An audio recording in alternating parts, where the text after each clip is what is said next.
Hey everyone, today I will show you how to enable or disable mobile data on Samsung phone.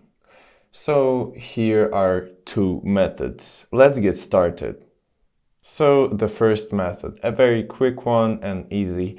Just swipe down from the top right corner of your screen and tap on this icon with two arrows.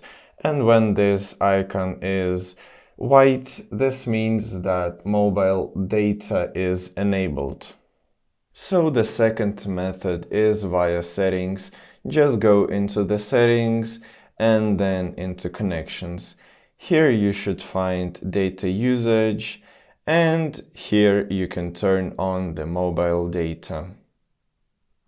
And now you know how to turn on mobile data with two easy methods. Also, you can check out here your data usage. So if this video was helpful for you, leave a like and subscribe for more tips. Thank you for watching.